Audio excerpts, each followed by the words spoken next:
What's up, chat? It's Tuesday. We're getting tactical again. Sorry about that. A little delay at the start there. I literally put all my software up, was ready to go. Went to turn on my camera. I forgot I unplugged it like a moron. So I had to run back and re-plug it in. Oh, and it's all messed up now. What have I done? Oh, no. That's what I get for working on other stuff in the meantime here, chat. All right, I think we fixed it. I think we fixed everything. Yeah, it's not perfect.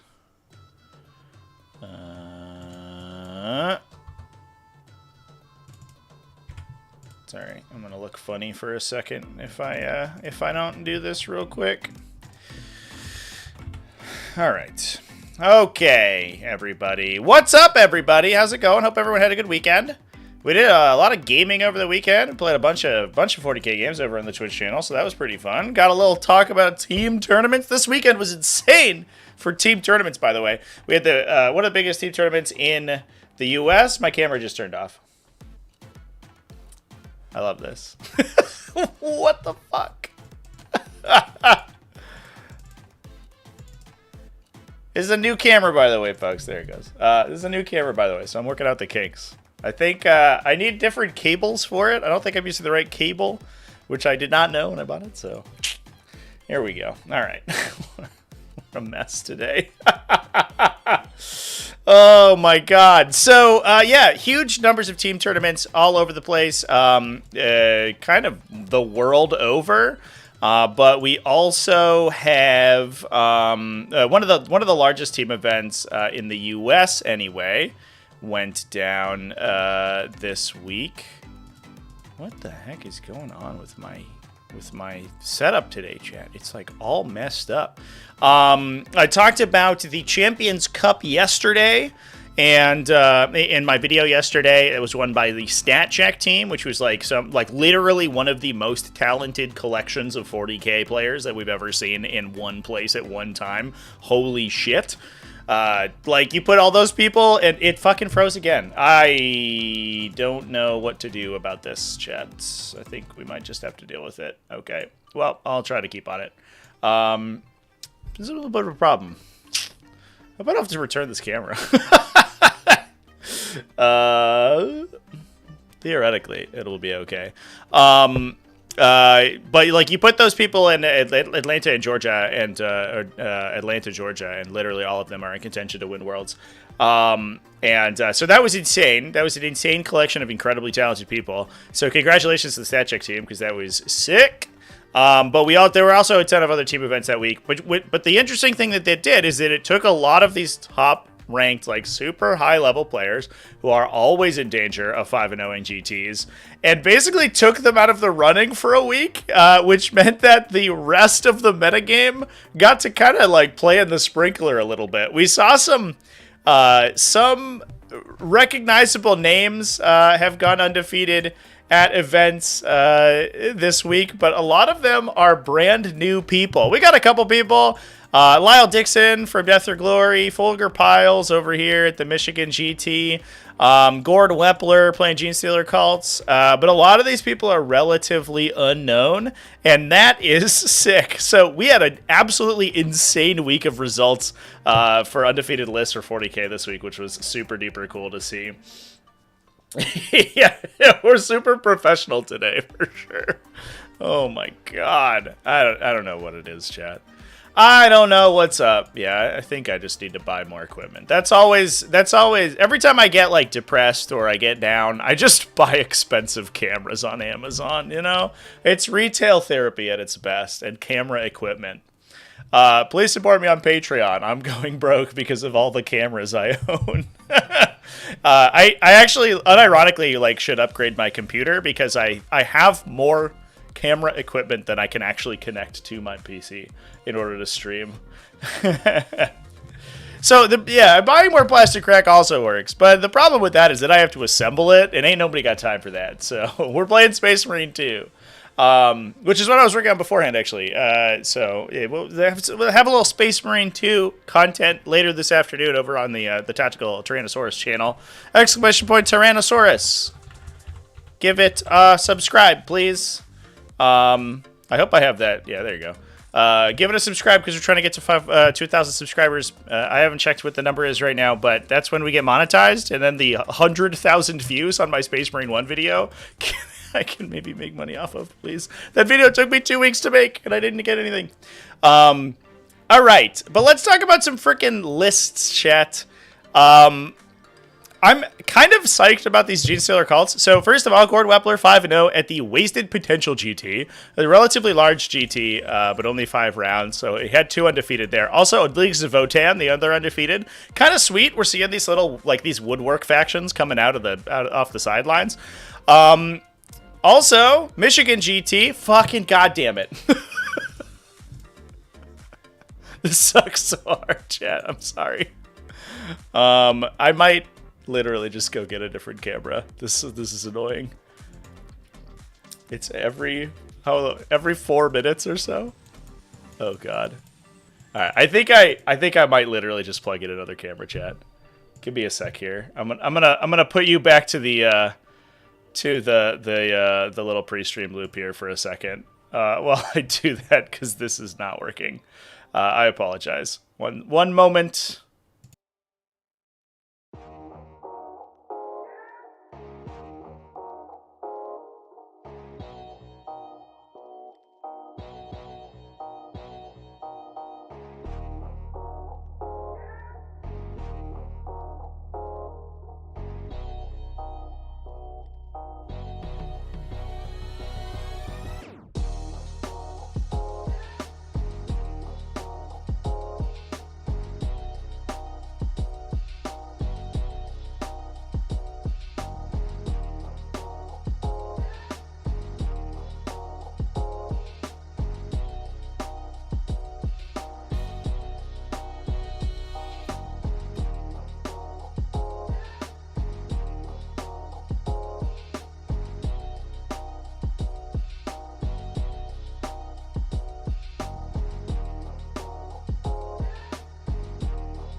All right, folks, we're back. I apologize for that. We're gonna struggle through with the old camera. Try to diagnose the issue there, and it was having a little trouble. We're a little bit low today. There you go. That's better. That's better. I'll figure that out after the stream. We're not going to do that during the stream. All right, folks. We're back. We got a real camera now. Hopefully it won't freeze on us. We'll see how it goes. I think I know what the problem is. I think I just don't know enough of the right cable type, but we'll see. The sea was angry today. Jesus. All right. What should we talk about first, folks? I want to talk about these GSC cult lists. Didn't know I left. Oh, thank you. Just enjoying the intermission music? I hope so. I hope you were. I'm kind of excited about these GSC cult lists because it is not very often we see double GSC cult. Yeah, so the Michigan GT was the other one that we saw multiple GSC cults at. First of all, Stephen Pamprine back on the game. An OG, a 40k OG with Gene Stealer cults. Pretty cool, to be honest. That's sick. We also have Eldar and Tau Empire also undefeated at this event. We have a couple Eldar lists actually, which is kind of cool. They're kind of coming back a little bit. Interesting though. I think this was a big GT. This is like a major level event, but did not run enough rounds to go undefeated. So we only ran 5 rounds. One more, we could have gotten down to 1 or 2 undefeated players, which would have been pretty nice, but we didn't do that. But let's hop into Stephen Pamprine's Gene Stealer cult list here. It is an Outlander Claw, which has, I think, generally speaking, folks have sort of adopted as the number one. I'm going to see maybe move this over a little bit. Something like that, maybe. Looks a little bit better. Have sort of adopted as the number one version of GSC. Would it make more sense to zoom in? What do we think, chat? Is it bigger text better? I kind of wish there was more going on this page, but it is what it is.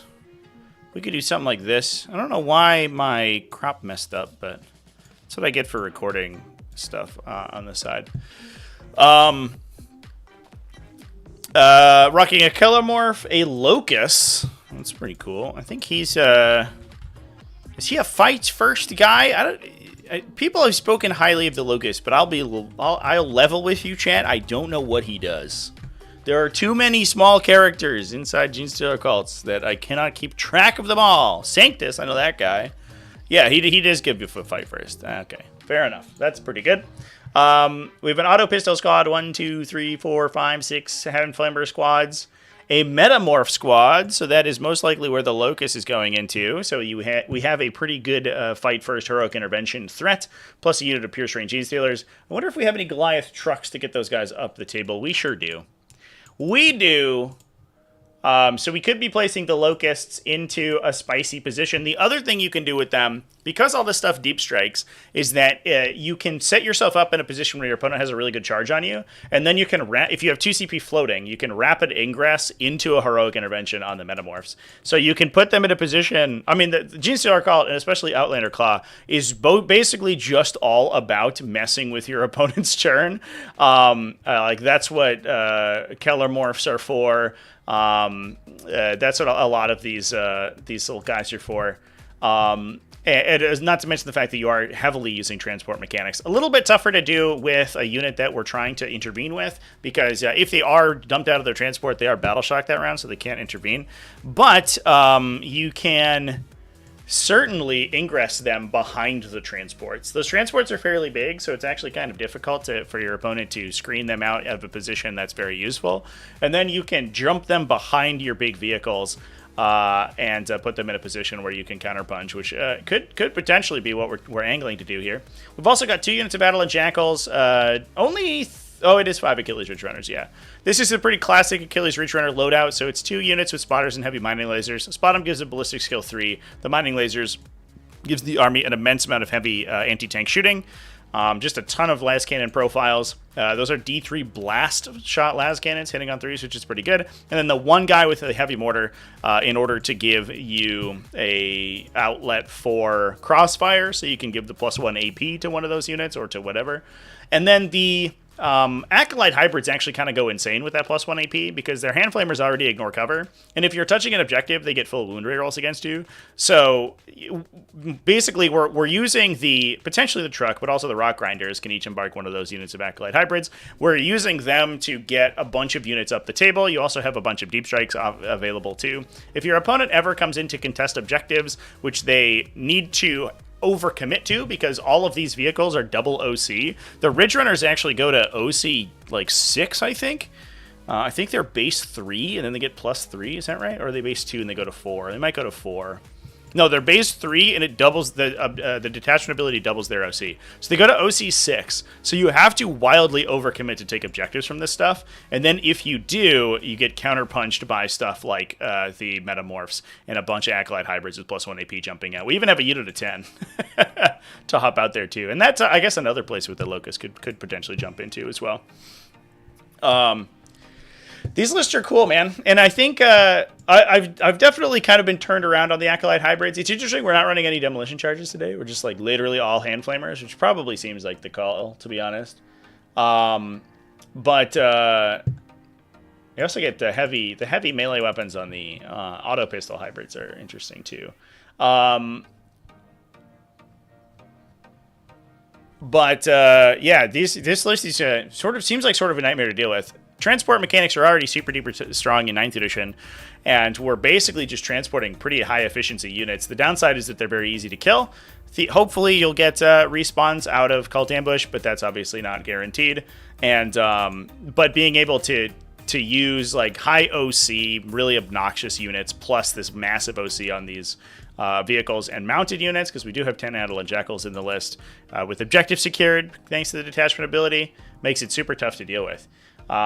It is a little inconsistent is the downside, but I do like these versions of the list with the rock grinders better than the versions that are focusing entirely on the Adolin Jackals, because I don't think the Jackals are interesting, but since they have been updated, actually it's been like a whole year now since they were nerfed, but back in the day they could trigger their drive-by demolitions to do mortal wounds to people after they move multiple times a turn, and that did actually insane damage. That's been changed a while ago, so that they can no longer do that, and their output is really just mediocre, so they're kind of like just a screening unit. So when you're focusing very heavily on them, you're taking a lot of points into units that are relatively easy to kill and actually just kind of like don't really do that much back to you, outside of those little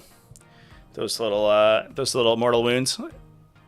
Love getting counterpunched. You know what I love a good counterpunch. We had punch, yes, but what about counterpunch? All right, Gord Wepler over here. So 5-0 at Wasted Potential, rocking Biosanctic Broodsuge. I'm gonna need to look up. It's always GSC. I never know what they do. You get +1 to charges made by Aberrants, Biophagus, and Pure Strain Gene Stealer units, and you get +1 attacks on the charge. So we're doing melee stuff. We have access to... you can use Evasive Vanguard to immediately set up Pure Strain Gene Stealers from Cult Ambush when enemies destroy the...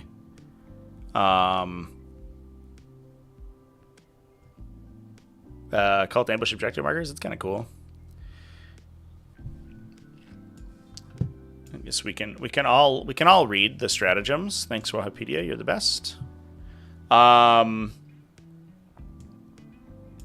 We can deal mortal wounds when character models are destroyed. We can get +1 to wound against monsters and vehicles. That's solid. 6-inch pile and consolidate, also solid. +1 to charge if the closest eligible enemy is selected as one of the targets of the charge. Add 1 to the charge roll for each selected enemy. So it's at minimum a +1 to charge. So you can get 7-inch charges out of Deep Strike, but you can also go to a maximum +3. So you can potentially get +4 to your charge rolls. You can make 5-inch charges out of Deep Strike with this army, chat. Holy shit, because that stacks with the detachment ability, which is already just +1 to charge. Okay. And then something about leadership tests where you get -1 to be hit. That's kind of whatever. Yeah, this seems pretty good. The interesting thing too is that this all triggers on Biophagus units, so you can add them to other units to then unlock the detachment abilities. We're not talking, you know, like Tyranid level detachments here, where you are only locked into like 3 units that actually gain the abilities. Anyone can do it if you attach the correct character, which is very nice. Double Abominant, triple Biophagus. One of them has predatory instincts. That is, you get infiltrate and you heroically intervene for 0. Seems good. We can drop that on a aberrant unit and do the classic for her to play aberrant. Triple Kellamorphs as well. I think the triple Kellamorphs is where a lot of GSC armies start right now. Kellamorphs are just incredible. Each shot is 6 devastating wound shots, so they're probably good for a mortal wound, most likely each time they shoot, hitting on 2s.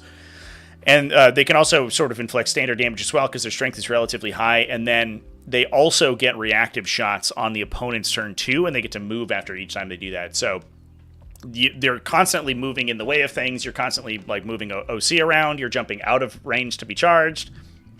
You're like move blocking enemy units. Plus, you're also just passively inflicting mortal wounds as you do that. Kellamorphs are incredible. And also, just having lone operative units is good. Auto pistol unit, triple aberrants. The Muscle Beach is back, chance. Double Achilles Ridge Runners. Those are with heavy mortars. Now, I'm interested, does the crossfire applies to your melee attacks, right? I imagine that's the case, because that is the case for most of the GSC abilities. Until the end of the turn. Yeah, look at that. Makes an attack. There you go. So unlike other abilities, I think the Castigator and the Leman Russ Exterminator both work the other way, where it only affects you for the phase. Ridge Runners get the good version of the effect, so that they can affect your melee attacks too, because these are much more melee-focused armies. It would be kind of anti-synergistic if they didn't. Plus 2 units of Pure Strange Gene Stealer. So we have just a ton of forward pressure. This feels very much like a... it's kind of a deep strike focused version of Tyranids Vanguard Onslaught, right? You're basically like, you're infiltrating a ton of super beefy boys that hit ridiculously hard in melee. We've got a little bit of shooting to back them up, but that's mostly just there to support the melee attacks. And then these melee attacks come in and are absolutely lethal. They're +1 attack and potentially +1 to wound as well. That seems pretty sweet. Ridge Runners are the best AP buffing piece out there. I think that's the case for sure. Like, especially being able to do that indirectly is huge. You know, basically, like, they look at the guard, like, Ursula, like, Ursula, Mortar, Overlapping Fields combo, and they're like, look what they must do to what is it? Like, to copy a fraction of our power? Like, and that's basically how it works. But I think it's necessary, right? Because the entire idea of the faction is that they have these like really underpowered attacks that then use these overlapping buffs to make themselves really good. Because you look at, you know, something like an Acolyte hybrid unit, and you're like, okay, they have a mediocre melee, and they have bad range, but then they add rerolls, they add sustained hits, they add they have their own wound rerolls, they add sustained hits, they add ignore cover, they add hit rerolls from a Primus, they add +1 AP from the Achilles Ridge Runner, maybe they add a strat in there, and suddenly they go from being really bad to being incredible. But it requires a lot of investment, and that's sort of the design precedent of Genestealer cults, which I think is cool, right? I think that entirely encapsulates both the lore and the flavor of the faction. It's a bunch of regular guys working together to beat power armored Space Marines, which makes sense. I love the crossfire mechanic that way. The old one was very silly because it was overcomplicated, but this one I like a lot better. This list is sick. What does the aberrant melee profile go to? They have a weirdly low number of attacks, right? They're only like 2 attacks each, but they're AP 2 damage. Is that right? Am I remembering correctly? They have it's 3 attacks. Okay, at strength 7, AP 2 damage. So they go to 3 attacks with the detachment ability, And they can get +1 to wound. The Abominant doesn't buff their output, does he? No, he gives them fight on death, which is kind of whatever. And the Biophagus gives them lethal, which is also kind of fine, I guess. But still, 4 damage, 4 attacks at potentially up to AP 3 with like a Bulgrin profile is still super good. That's definitely not something you want to get charged by. And when they're +3 to charge, that gets a little gross. And the Pure Strains can go to 5 attacks, I believe. My weapon skill 2, AP potentially 3. I like it. Plus, you have to deal with them. That's the other issue, right? Is you have to... They have a 5+ feel no pain, -1 to be wounded, and there's 30 of them. And 3 of them are in your deployment zone already. And the rest of them can just rapid ingress into, like, super long charges. This is just cool as hell. I like it a lot. I like it a lot. Kind of makes me wish that you could make Acolytes work a little bit better in that detachment, but you need Biophaguses to join into them, and that's unfortunately a lot of investment. We didn't talk about all that being an investment, but that's quite a bit of investment. All right, chat. I think let's hop in on this Leagues of Votann next, and then if anybody has any factions that they want to focus on, we got some Tyranids, we got some Grey Knights, we got a bunch of Eldar. This is a Chaos Beast Marine list from Tokyo Tactical. It's actually kind of spicy as well. I don't want to spoil anything, but there is a Vashtor the Archaphane hanging out in there, which is kind of sweet. So we have a bunch of cool lists to take a peek at. Leagues of Votann from Adam Green over here, rocking an Einhir Champion with the Brazen Glare plus a Call with Grim Demeanor, so they ignore modifiers. Hearthkin Warrior Squad jumping into double Sagittors. Actually, the Hearthkin Warriors might just be chilling. We have double Hecaton Land Fortress,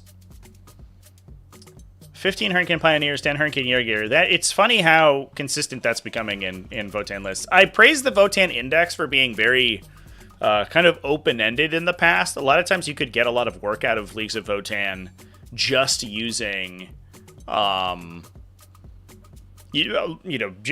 just using like the 6 data sheets that they have, like whether you focused on Pioneers, whether you focused on Sagittars, focused on Hecatons, it could wildly change the dynamic of your list. It feels like we're basically locking in the 15 Pioneers and the 1 Jaeger unit, and then the back line is kind of what's in question. We oftentimes see the Sagittars just as efficient transports.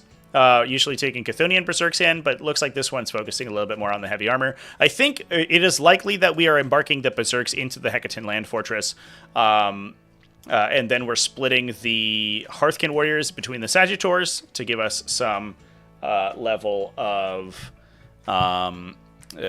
board control and utility. The other thing that we can do is put like the heavy weapon team into one of the Sagittars, put the Chthonian Berserks into the other Sagittar, and just put the Einhir Champion into the Hecaton, because I think the Grim Demeanor Call is almost assuredly going in with the Einhir Hearthguard.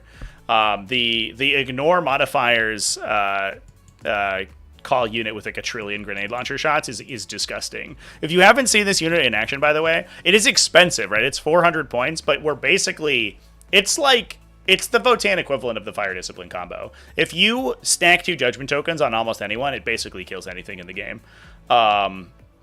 With the Sustain 2 stratagem and the Ignore modifiers, it goes, and then +1 to hit and wound, obviously, it goes absolutely nuts. This unit goes insane. Their primary weapons aren't actually the big damage dealers, it's the grenade launchers. These grenade launchers average like 35 shots for the unit, but then hitting on 2, sustain 2, and they end up getting like somewhere around 50 or 60 shots, typically, which goes super hard. And then those are like wounding on 5s a lot of times, so they hand you like 25 saves. Yeah, then you die usually is how that works. But especially if they're blasting, if they can trigger blast on you as well, they get plus, between +10 and like +40 sometimes from blast. So we were talking in the chat a couple weeks ago about ACDCs, the Accursed Cultist Dark Commune squads, and this unit one-shots them like trivially, which is pretty good tool to have in your toolbox there. Adeptus Mechanicus. I don't know if we have any Adeptus Mechanicus here today, Chance. I think Adeptus Mechanicus might have taken the week off. They're kind of taking the edition off, to be fair. We don't get an ad back very often. If we have time, we'll try to peek into some X and 1 lists, but right now we're focusing on undefeated players. Yeah, pretty standard stuff, I think, to be fair. It's kind of a question of how many land fortresses versus how many Sagittars you're taking right now, but today we're on 2 land fortresses. All right, Eldar. Eldar is the next thing we're gonna take a peek at. Let's do it. Lyle Dixon in chat. What's up, dude? Have no opinion. Well, we're gonna dump into some Eldar because that's what chat asked for, and then we can talk about your list, Lyle. Fulgur Piles. Eldar Extraordinaire. We're rocking an Autarch Wayleaper with a Phoenix Gem. Avatar of Cain, 1 Farseer, 1 Farseer Skyrunner, 1 Spirits here. The Vicearch! Chat! It's been so long, Vicearch.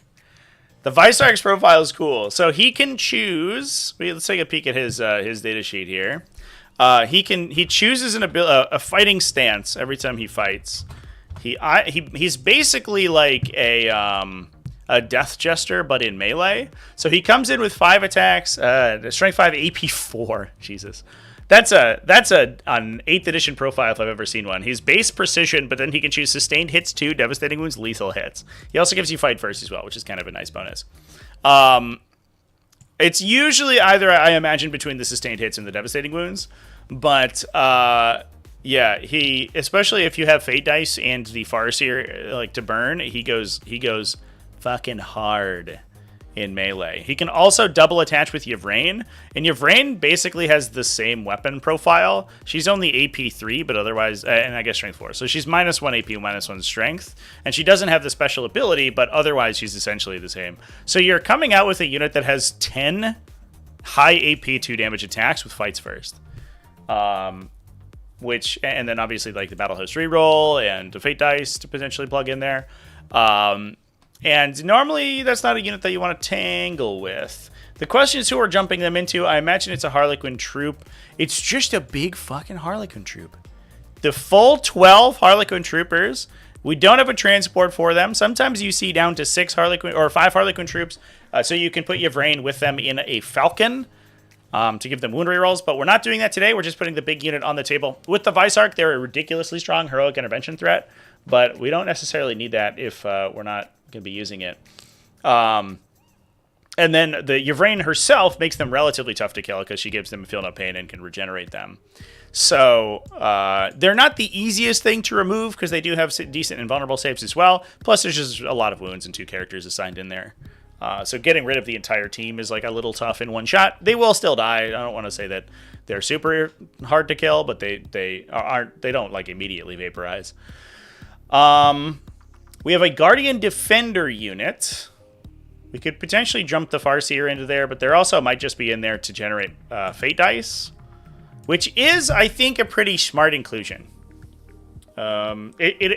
It's been my experience so far that like once you get to 9 or 10 Fate Dice, you start to be in a position where you can use them whenever you need them, especially if you have Farseers in range to auto-6 them when you need. Then it doesn't matter what the facing on the Fate Dice is that the Guardian Defenders are generating. It's just important that you get the dice. Unlike, it's sort of the opposite of, I don't want to say the opposite. It's just a worse mechanic than Miracle Dice now because you get like 1/10 of the number of dice that Sororitas players get over the course of a game. And I guess like the Farseers can auto-6 them, which Sororitas can't do very often unless they have a Dialogus in their unit. But Sororitas get more chances to reroll them, so I think it's kind of a wash. But they get to kind of ape Miracle Dice in their own small way. Interestingly, we have Yvraine and the Vicearch, but we're having our cake and we're eating it too here, chat, because the Warlord is actually an Autarch Wayleaper with the Phoenix Gem. So we're generating RCP, but we're also taking Yvraine. That means we don't get access to Ynnari Drukhari units, so we can't take like Scourges and stuff, but we do get the extra CP from the Autarch Wayleaper, which is super useful for a really like kind of Fire and Fade style army We're trying to get a bunch of work out of the Wraith Guard. If you have CP to fire and fade the Wraith Guard, they're super tough to get to grips with. But they can do like kind of nutty damage, especially if you have a lot of fate dice floating.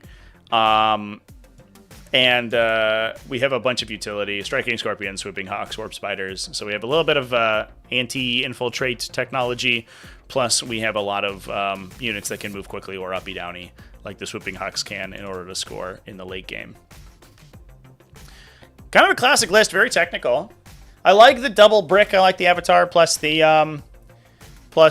Wraith Guard combo. This definitely feels like a 2023 Eldar list. Though I guess the Harlequin troop really wasn't played back then. You didn't. There was no need for it. You just took more Wraith Guard.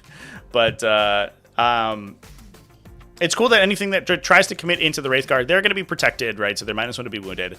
They're super tough already. They're a 2+ save with T7, and they regenerate models thanks to the spirits here. And if you can't get rid of them, the Harlequin troop, or even if you do, the Harlequin troop is going to counterpunch you and kick the shit out of you. I like it, champ. Give you 9 dice to start. 9 dice to start would be pretty good. I've been playing 9 with Eldrad, and it feels fine. I usually run out by like bottom 4, unless I like really haven't been engaging with my opponent.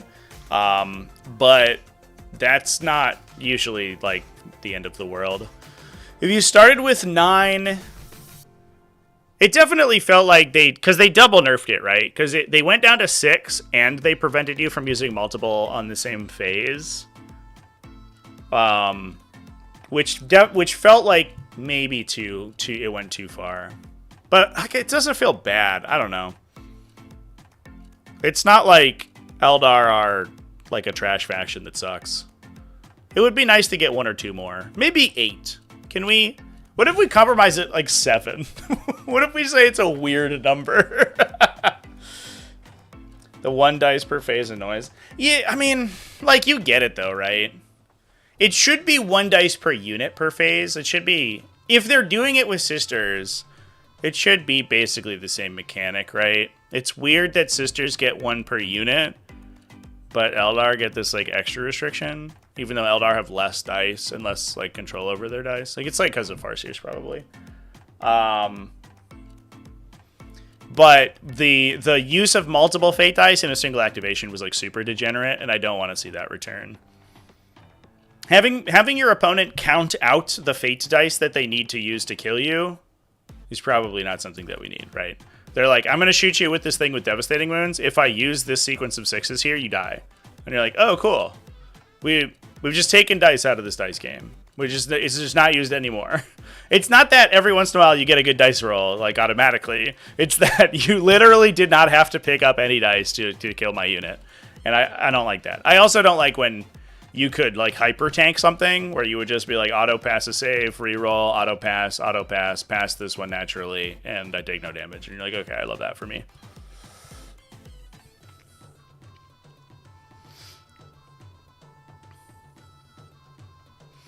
When you see sisters, yeah. Although, to be fair, I think that might...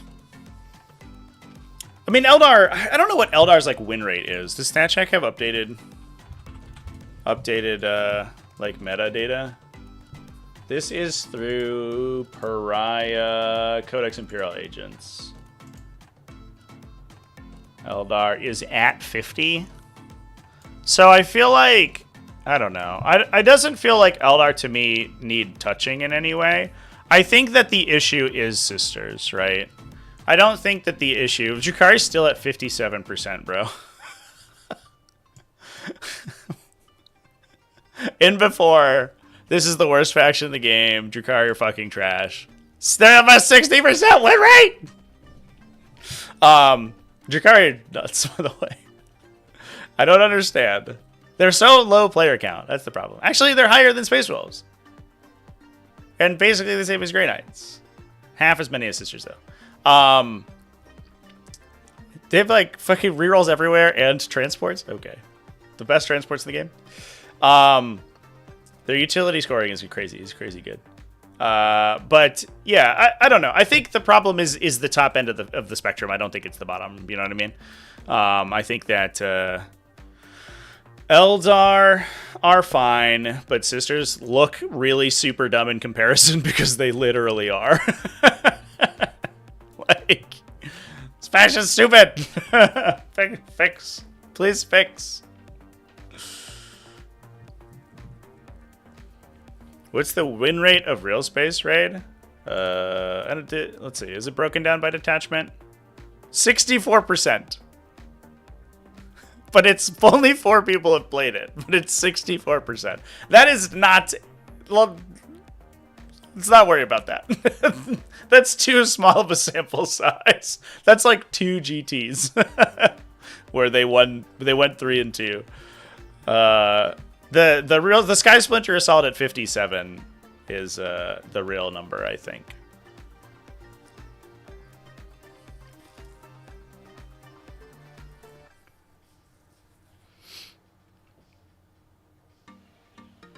Sky Splinter, a transport should be nerfed to bring Sky Splinter detachment win rate down. Yeah, I don't know. I unironically, I think that I don't know what I would do. I wonder. Yeah, maybe you just ping their transports a little bit. The problem is that like real space raid is really bad. And I think they do kind of need Sky Splinter Assault to be relevant. So if you nerf the like Sky Splinter Assault mechanics too hard, oh, I forgot. I'm not like actually. I'm not streaming the page. Sorry, chat. If you nerf the Sky Splinter Assault like archetype, I think the faction loses a lot of relevancy. Because especially if you're hitting transports, it's going to hit everything they do, right? Because like it's not like they have another game plan that they can play. So, I don't know. I think you like...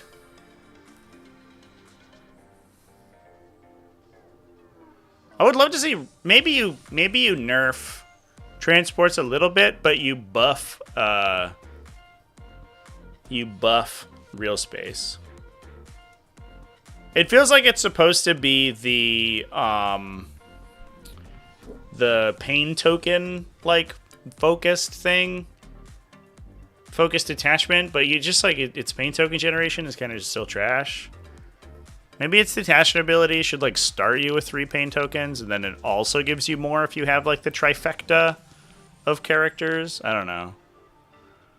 It's like pulling in too many directions. It's a problem with the detachment system and trying to build like multifaceted factions. I have a sneaking suspicion that like Chaos Demons are going to be the same way, where you're like, hey, we have all these different like Chaos allegiances. If you try to make something work for every Chaos allegiance that picks out specific keywords, it's going to be a nightmare.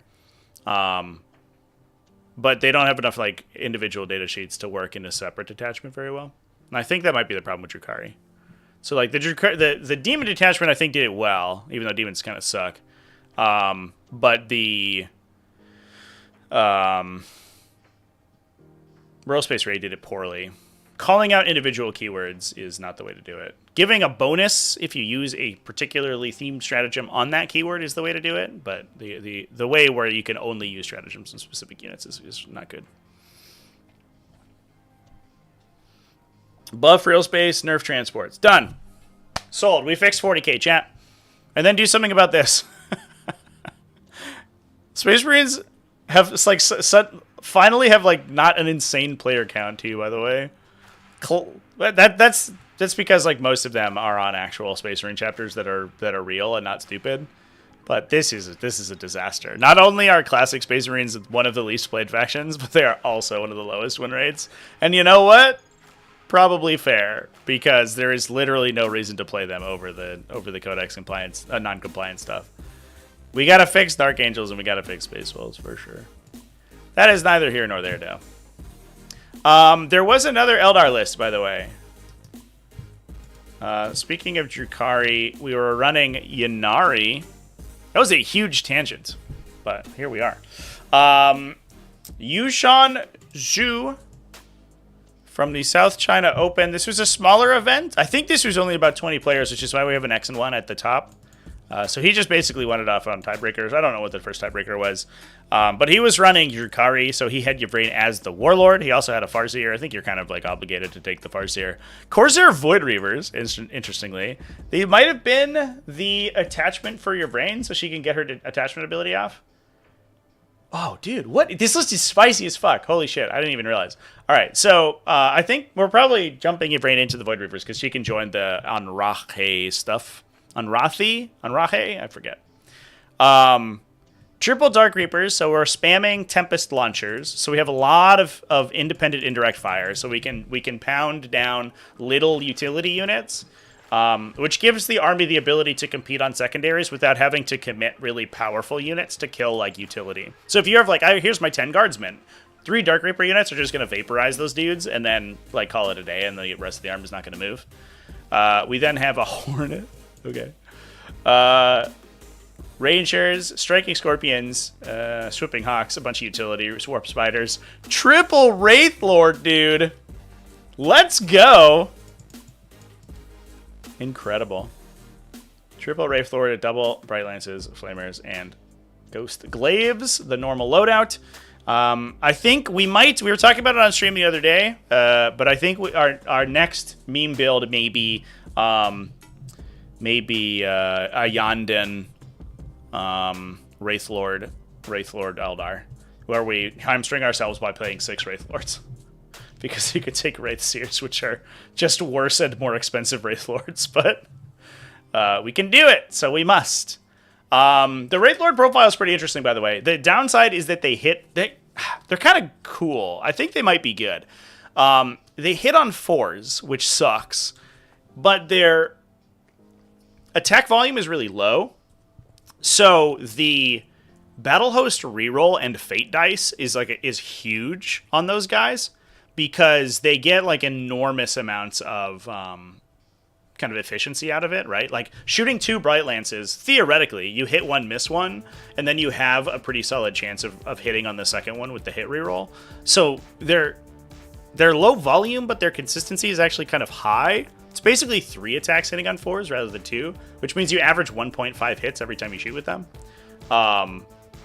which is pretty good. It's not quite the math, but it's fairly close. And 1.5 Bright Lance hits is like pretty good for 145 points on a T11 2+ save model that's almost a Limit Rust to kill, which is already, as we've established before, a pretty tough profile. Plus, they got 2 flamethrowers, and they have a really good melee profile. It also hits on 4s, but again, it's like D6 + 1 damage, and they get the rerolls built in too. So they'll punch a tank for a couple points of damage every time they swing. We got Cabalite Warriors. That could also be an attachment unit for Yvrain as well. She's actually kind of good into the Phantasm and Darklance squad. She just keeps them alive, which is pretty cool. Mandrakes, triple Scourges, because we might as well, and a Venom, so we can split the Cabalite Warriors off into 2 units, which we might just do. So you get a utility. You get basically 3 utility units out of those 2. And then the Scourges have the classic Ynnari loadout, 3 Haywire Blasters for volume, because they only hit on 4s, and then 1 Dark Lance to use the reroll.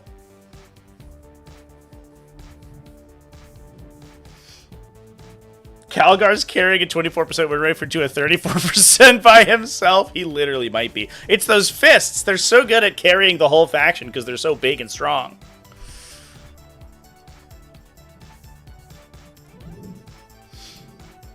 GW got to make non-compliant chapters not have access to the base attachments. Yeah, Salad from the Discord actually had a really good suggestion. He said that, and I don't know if this is from anywhere. Am I missing some lights on my LED? Or am I oh, no. Sorry. I'm just, like, noticing in the background. He said that it should probably work that you must be in a chapter detachment to get the specialist units of that chapter. So, like, you can't take Inner Circle Companions or Deathwing Knights in a Gladius task force. You must be in Unforgiven task force or Inner Circle, whatever it is, Deathwing Assault Force or whatever it is. to get access to those units, which is an interesting one. It still gives you the problem that you are highly incentivized to play those factions because you have more opportunities to play them. And I don't think it fixes Space Wolves at all, because Space Wolves will just switch into Champions of Rust every game forever. I would like to see buffs for the compliant chapters rather than nerfs to the non-compliant chapters, because it doesn't seem to me that the problem is like overbearing. I know some people think Dark Angels are like super dumb, but Deathwing Knights are answerable, and their win rate isn't astronomical. That might just be because of player count, but I don't know.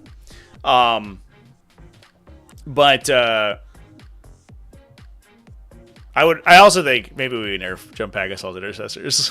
Can we do that, please? That unit's super dumb.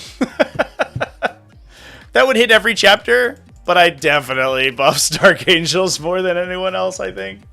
That unit's insane. Space Wolf Stormlance is more of a gatekeeper than actual event winner. Yeah, it's Champions of Rust that's the problem with Space Wolves now, I think. I think the buffs, it was a little bit of a sleeper because it took people a little while to figure it out, but the buffs were way better than I think people gave them credit for. It basically turned Stormlance into a Space Wolves themed version of Gladius Task Force. Like, it almost literally just has the Gladius Task Force stratagems. It misses the Fire Discipline combo, but you get better buffs for your characters, so you're like, maybe it's fine. Because you can get, like, the Devastating Wound fucking guy who's, like, 4+ critical wounds, and you can get the Frost, the +1 strength and damage upgrade on your weapons. So you can have, like, 2 really strong Smash characters, plus also Space Wolves have really strong Smash characters. So your, like, Assault Intercessor units, your regular-ass little guys, are super dumb.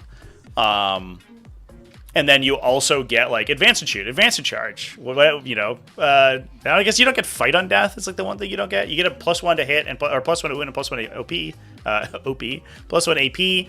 And then also you get, like, sustained hits and lethal hits or whatever from the sagas that you unlock. So it's, like, kind of, in some situations, it's better than Gladius Task Force.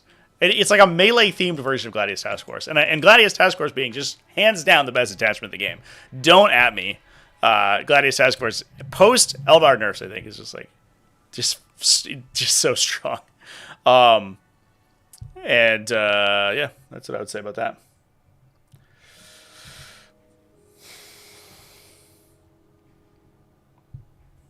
All right, we want to talk about Lyle's list. Let's talk about some Tau Empire, chat. Lyle over here, second place at the Michigan GT with Tau Empire. A retail cadre. We're going to the mall, chat, for some retail therapy. We're feeling a little down, so it's time to buy ourselves a sweater and some shoes, because we're assembling a cadre to go retailing. We have a Commander Farsight, a Cold Star with internal grenade racks, and an Enforcer with Star Flare ignition system. So he's got the Uppy Downy. I think I keep saying it's a once per game Uppy Downy because I just assume it's an Umberlific Crystal, but you can do it every turn. This is repeatable. Umberlific Crystal's better, though, because it lets you declare it at the start of the turn instead of the end of your opponents.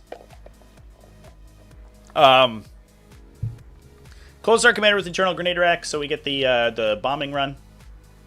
A broadside battlesuit unit. Heavy rail rifles on those bad mamma jammas. A fire knife unit. And we also have missile drones in that one, too. So we're not really, like, tanking with them. We are just shooting people, which is nice to have. At least we get a big unit that gets all of the detachment synergies that can fire pretty hard.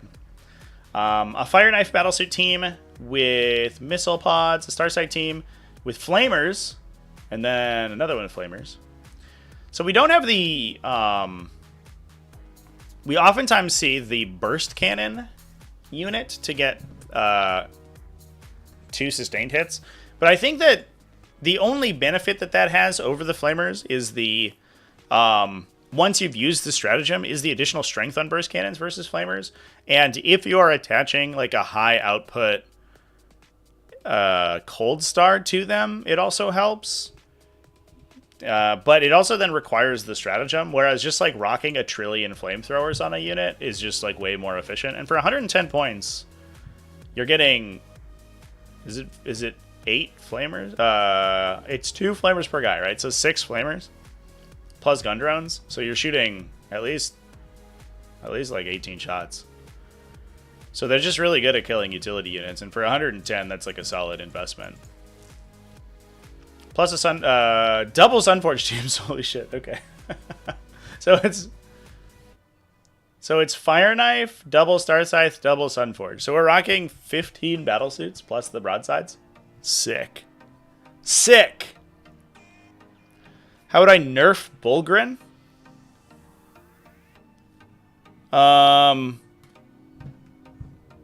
Do they need a nerf? Like, I guess for the health of Militarum, maybe, but does Militarum like destroying everything?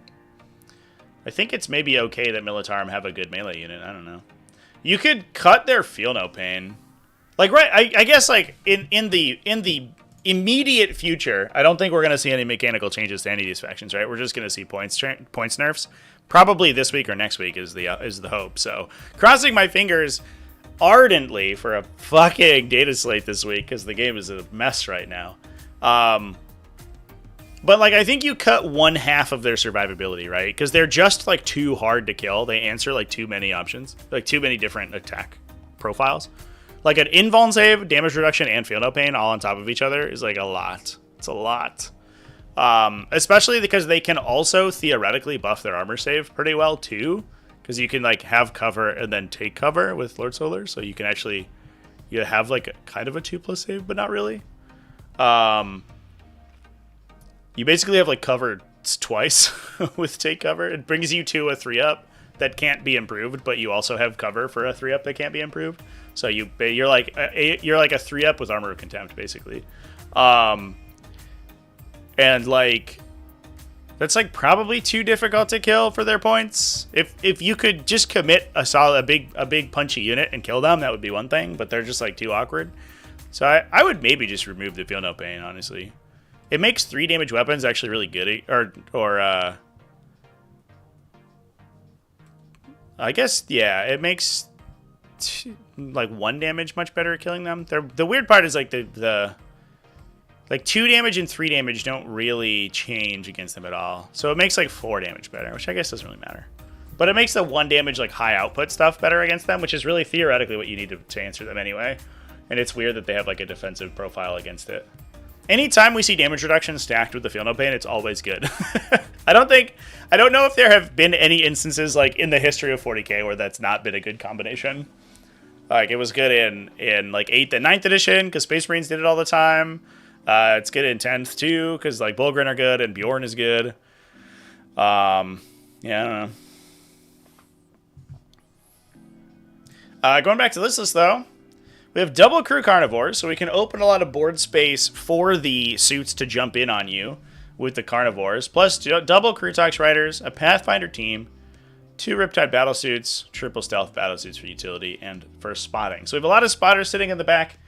Kind of like 3 basically long range profiles, right, between the Riptide battle suits and the big broadside team, the 2-man broadside team, and then we have essentially 5 floating spotters if we need them for the 5 additional team crisis teams. Although the flamer unit, I guess, beneficially never needs to be spotted for, or very rarely does. It gets the benefit on its gun drones, but that's it, because it's otherwise just flamers. So they're actually kind of a spotter unit as well.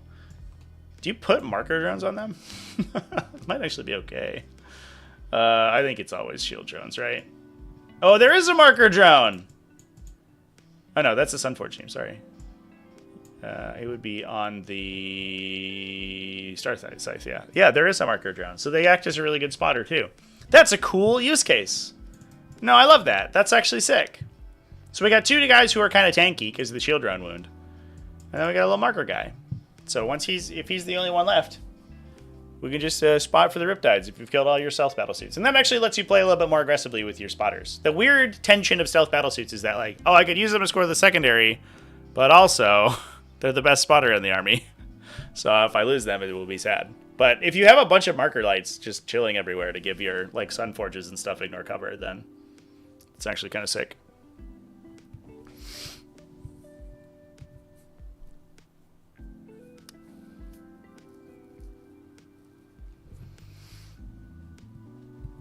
Well, Jean-Marc, the weird thing about the 3 damage thing is that they have -1 damage baked in. So the 3 damage actually doesn't really do that much. It's 4 damage, which is where you would really need it because it reduces to 3 and then it becomes inconsistent. But I think the real thing is you could be like, well, here's like 1,000,000,000 1 damage shots, and they're like, all right, well, feel no pain, and you're like, okay, I guess so.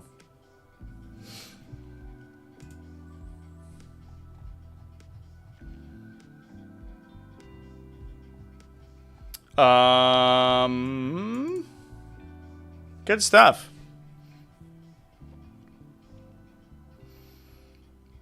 Yeah, they don't have 4 wounds. They do feel like they have 4 wounds, but they have the 3, which is good. If they were 4 wounds also, that would be kind of nutty. Thank God that Deathwing Knights don't have a feel no pain consistently. That would make me want to kill myself. There's back in the day, that's what they used to have. The Penitent of Remembrance, 5+ feel no pain on the unit with damage reduction and transhuman. They were silly. They were silly hard to kill. But that's when psychic powers existed, and you could just answer that unit. It was fine. No psychic powers anymore. I feel like that's part of the problem, is a lot of these units that are like, here, we're stacking a bunch of defensive bonuses against each other. And in past editions of 40k, like, that was usually fine, because you would hit matchups where your opponent would just be like, here is a Zoanthrope, and you would be like, no! And the whole unit would get vaporized. But we just don't have that anymore. It's just gone. It just doesn't exist. So this like answer to hyper elite, like hyper powerful defensive technology is gone. And then also they buffed cover, so cover applies to everything all the time, and everyone has like a 2+ save. And it feels like, I don't know, maybe those two things weren't really considered together, because it like there was at one point an answer to these tank units, and it's just gone now. 3x10 Deathwing. I liked playing against it as my favorite matchup because everyone was scared of it, and they would be like, oh my god, how am I going to kill that? And I would play like old Tyranids, old 8th edition Tyranids, where people are like, what does this army do? I don't get it. And then my little Neurothropes would jump out and be like, smite, smite, smite, smite. And that whole unit would go away. And then I would charge up with Gene Stealers. And Gene Stealers were perfectly statted to kill Terminators. Super dead. Super duper dead. They put them on their invuln. And they wounded on 4s, usually with like real ones, and it was amazing. Or they just hit on 2s, I guess, when you had the Broodlord in there. Sometimes doing it on 3s, if it's depending on the detachment you're playing, or the Army of Renown back in the day it was. I would like to talk about some Chaos Space Marines, chat, or should we? Yeah, let's talk about some Chaos Space Marines, and then we'll jump into some of the more standard stuff. Oh, we can hop on Grey Knights, actually. Let's hop on Grey Knights real quick, because we did talk about wanting to talk about Grey Knights. Main army in 9th edition. Oh, main enemy was 9th edition was Tyranids with Grey Knights. Oh, dude. That matchup was so weird. I think it was really bad for Grey Knights, because Shadow and the Warp just, like, slightly changed all your math, right? Like, Grey Knight armies were very carefully tuned towards the end to to have exactly enough redundancy to get their, like, rituals off and cast their psychic buffs every turn. And then Shadow in the Warp making it, like, you know, whatever, 6% less likely. You would always fail a really important ritual somewhere, and then it was all fucked. And there wasn't really, like, a matchup, like a stat discrepancy between the two. But it was always that they would fail 1 extra psychic power, and then their whole game plan would fall apart. It was always funny. I very much enjoyed that. That matchup was super weird back in the day. Now it's really bad. So we do have some Grey Knights. Speaking of Grey Knights over here, we've got a Sigil of Exigence Grand Master. Caldor Drago, a Brotherhood Terminator squad. That is a big 10 Brotherhood Terminators. Hot diggity damn. We're rocking Incinerators on these guys. Another 10-man Brotherhood Terminator squad? Holy shit. Yeah, so it's Incinerator Squad. So one of them's got the Grandmaster in it. One of them's got Kaldor Drago. And that's the one time CP reduction. You get 1 free CP with him, but he has Sigil of Exigence, so his unit's really hard to pin down. Interesting that we're taking him on Terminators, assuming we are. We must be. It's interesting that we're taking him on Terminators and not Paladins for the extra shooting, but I guess the lethal hits in melee is like pretty good if you can set up a situation where you can maybe ingress them in a weird place. Double strike squads for board control, triple Nemesis Dread Knight. Standard stuff over there, plus an Inquisitor. What's this Inquisitor doing? He's just chilling? He's pretty good at shooting. He's got the psychic buff.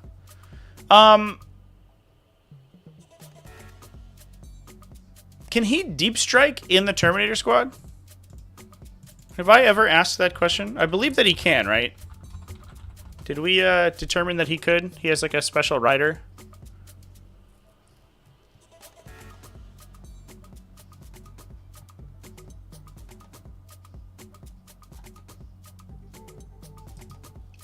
Deep strike does require that the entire unit have deep strike, right?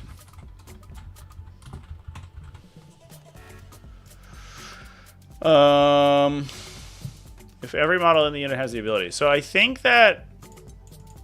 I guess it doesn't matter, actually, because they teleport assault. So they don't actually deep strike. Which or they whatever the name of the detachment ability is. Or the army ability. It is teleport assault. So it actually doesn't matter. They just can't normally deep strike. But they'll just teleport assault anyway. Which doesn't change anything. It's kind of cool.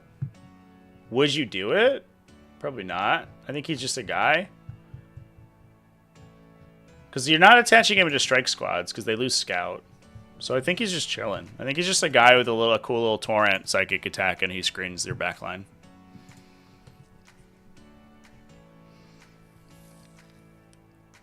Yeah, you could just teleport assault. Can only strat reserve out of mists. Oh, because mist specifies that you return using deep strike. Is that the case? Dude, these fucking reserve rules. I was kind of bemoaning today that the reserve rules are such a nightmare. Oh no, you just can't deep strike. Oh, I guess if you have the deep strike ability. Yeah. So you can strategic reserve, but then if you have the deep strike ability, but you can't arrive from deep strike, can you still? You can't deep strike off the 9 inches away from enemies, right? You still, if you missed, you would have to go into come off the table edge, right? Dude, what a fucking nightmare! God damn it! I imagine this Inquisitor is not attaching into this unit, though, right? I don't think there's any way. Yeah. Nothing you can use for 55 points, right? You don't want like a servitor squad, I assume, because it's like kind of bad. But you get this little dude, he's kind of awesome. Yeah, I'm into it. Navigators are too expensive because they're like 70. Wild. Good stuff. All right. Can we talk about Chaos Space Marines now? Let's talk about this one. Orin Kawayobuki. I'm gonna go with Kawayobuki. If I did that wrong, somebody can reply to me in the comment section. And in fact, please do. He went 4-0-1, so 1 draw on his record. Veterans of the Long War. Dude, this week was cool. This week has the coolest lists. Everyone's just memeing before the data slate hits. I love it. I love it, chat. We've got a Chaos Horde, War Master's Gift. All right, I have to look up what the enhancements do. So, Veterans of the Long War, by the way, this is the Chaos Space Marine detachment where you become a really bad Space Marine. You choose a enemy in your command phase, and you get hit rerolls against them. And then a bunch of your stratagems key off of which enemy you've chosen as your object of hatred. Or your focus of hatred. Your focus of hatred. It's not your oath of moment. It's your focus of hatred. It's the opposite. It's not the same at all. It's definitely different. So War Master's Gifts gives you 5+ critical hits, targeting your focus of hatred, which you then trigger your Dark Pacts off of because you're playing Chaos Space Marines. Mark of Legend gives you 1 hit, wound, saving throw, reroll made per turn for the bearer. Not the bearer's unit, just the bearer himself. That's also in a Chaos Lord. So, but he's got a floating hit reroll. Or he's got a floating reroll, so he's at least a mastercrafted guy. He's at the very least he has the Iron Storm Spearhead bonus, and then a Master of Executions. No buffs on him. Double Cultist Mobs, double Legionaries, double Chaos Rhinos. I'm sensing a theme. Triple Chaos Bikers. We've broken it already. Double Destructors, double Vindicators, double Chosen, 1 Raptor, double Nurglings. So pretty standard stuff, to be honest. The Rhinos will most likely embark 5 Chosen plus the Chaos Lord, plus 5 Legionaries. Obviously, the Legionaries are just generally good at like clearing light infantry, so you have a little bit of an outlet for that. And then also you get the big Chosen brick that's actually just going to hammer people down. You can get full hit and wound rerolls out of the Legionaries with the bonus applied to the enemy. This is like casual fights first outlet. A reactive move, so we can jump in and out of transports with a 6-inch reactive move. That's actually really good. 1 CP, Astartes infantry or mounted, auto 6 inches. Jesus, okay. You can get ignore cover on your shooting units, which also works on your big battle tanks too, which is kind of nice. You get an Armor of Contempt, which they just gave out like candy in this attachment or in this codex, and you get devastating wounds against your devastating wounds with bullet guns, which is kind of whatever. Who cares? I think you're supposed to use that on a Terminator squad, but it's kind of whatever. And you can reselect your focus of hatred for 2. Huh. Although you can do it for 1 CP with a Chaos Lord, so it's actually not that bad. Good shit. This is cool. Yeah, it's kind of like normal Chaos Space Marine stuff, but we're just doing it with Veterans of the Long War, so we're much more consistent attacks, and we have that like sick reactive move. But I think that's most of the benefits. And I guess our Chaos Lords are like theoretically a little bit more powerful than, I guess like they're not as good as the Dread Reaver Chaos Lord in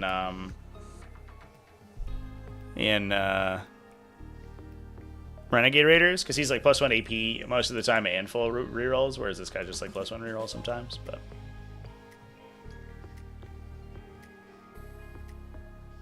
it's cool. War Master's Gift hits like a damn truck. Yeah, because you can fish for it, right? So it feels like the perfect turn is that you go War Master's Gift, fish for criticals on the melee attack, right? You trigger like the Finest Hour ability, fish for criticals, get 1 billion attacks, blow somebody up. 1 CP, right? Because if you target him with it, flip the focus of hatred to the 2nd unit. I assume that works in any phase, right? Any phase, yeah. To a 2nd unit, and then have the Mark of Legend guy go in and use his reroll on the wound roll. And then hopefully get 2 units with like close to full rerolls off of them. Oh, it's wounds.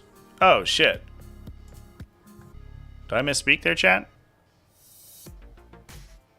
Oh, yeah. You're right. Mistakes were made. Yeah, it's critical wound rolls on a 5-up.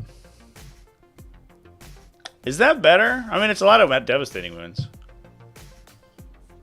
So, I guess like if you're in a Legionnaire squad, it's actually kind of silly, but I'm less excited about it now, to be honest. I don't know.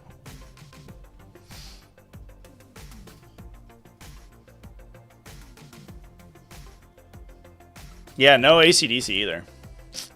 This list is cool. You'll love to see it.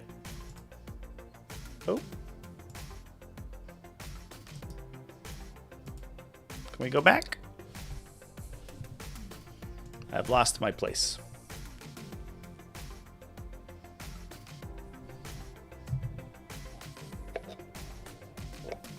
I don't know with my pager, champ. One moment, please. All right, we back. So the other Chaos Space Marine list from Tokyo Tactical, another kind of smaller event there. Julien Roboya. Roboil? I don't know. Something. I think it's Roboya. Rocked Soulforged Warpack. We had Vashtor the Archifane. Sick. We're already in. Double Warpsmith and a Winged Demon Prince. He has Soul Harvester. This is another one. It's been so long not seeing just Pact Bound Zealots and Renegade Raiders. I don't know what these enhancements do.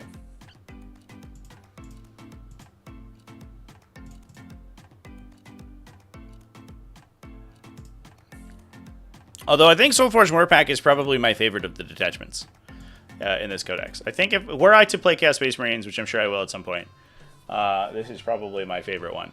So Soul Harvester gets you a 5+. On a 5+, you get a CP each time an enemy unit within 12 inches is destroyed. So occasionally you will generate an additional CP from that. This is a Winged Demon Prince, so he's fast.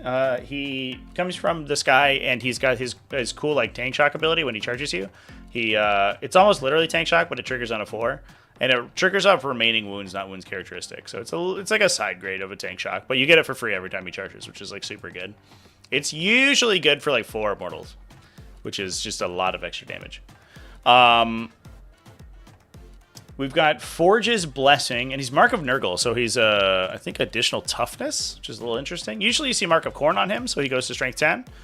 Additional toughness is interesting. A Warpsmith with Tempting Addendum is the one where we get to get reroll hit rolls within 3 inches when you invoked your demonic contracts to get +1 to wound. And then the other one has Forge's Blessing, so he gives feel no pain to something. Chosen your command phase. We have a Cultist Mob, double Bikers, a Predator Destructor, triple Forge Fiends, triple Venom Crawlers, 1 Mauler Fiend. No big tanky boys to give the feel no pain to, but we're just sort of playing normally. And the Predator Destructor is actually kind of sweet because you can get a Demon on it, so it can also do contract invocations for a CP by demonically possessing it at the start of the game. And then just a bunch of Forge Friends and stuff. The other thing, too, is that Vashtor gives all this stuff +1 strength also on all of their weapons. So you actually, like, cut a lot of breakpoints. The Venom Crawlers, I think that they started strength 6, if I remember correctly. And they bumped to strength 7 next to Vashtor. Yeah, so interestingly, they start at wounding, like, T12 on 6s. And if you invoke their contract and put Vashtor there, they go to strength 7 +1 to wound. So they go from 6s to 4s against T12+. So they're actually basically +2 strength, or like +2 to wound, which is kind of nuts. The Forged Friends go to strength 11, which in some cases is a big breakpoint. Not quite as important as the lower strength ones, but good for fighting other battle tanks. You can hit T11 stuff, and they're actually kind of like bounce a lot. But being able to push that strength 11 is a big deal. And if you possess the Destructor, it puts the Destructor's autocannons to strength 10 as well, which is kind of a big deal. Yeah, and then we just have some utility, Nurglings, Bikers, a Cultist unit, and then a bunch of other guys. A bunch of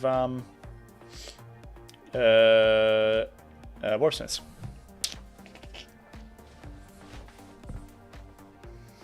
While we are at CSM, can we take Bastion Plate and Fellhammer on a Chaos Terminator Lord? Let's look. Bastion Plate. It feels like if a Fellhammer did not let you take things on Terminators, that would be weird. Yeah, it just says excluding jump pack models. And there is a Terminator Lord datasheet, right? Yeah, Chaos Lord in Terminator armor. Makes sense to me. Battle Scribe, Yellow Scribe won't usually take it. Are you on new recruit? Or like Rosterizer or whatever? I think somebody said that the Battle Scribe file wasn't being updated, which I don't know how relevant that is, but I haven't used Battle Scribe in years, so.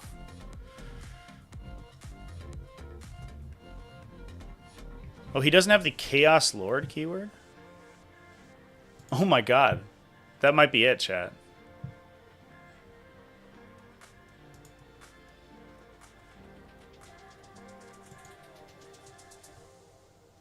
Is that real? Do I still have my super legit codex? I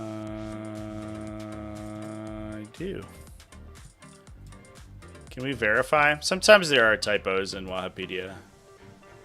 You definitely want to make sure on the app or on a codex.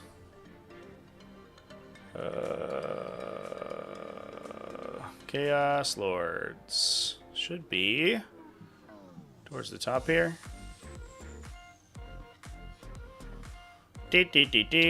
Fabulous Bill.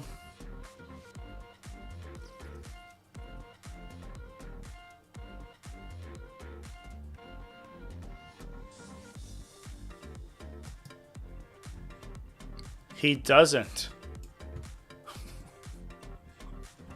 What the Jump Pack Lord does, he has Chaos Lord Jump Pack, not Chaos Lord with Jump Pack. But the Terminator Chaos Lord has Chaos and Terminator, but not Chaos Lord. Instead, he has Chaos Lord in Terminator armor. Go fuck yourself, 40k. Yeah, I guess you can't do it.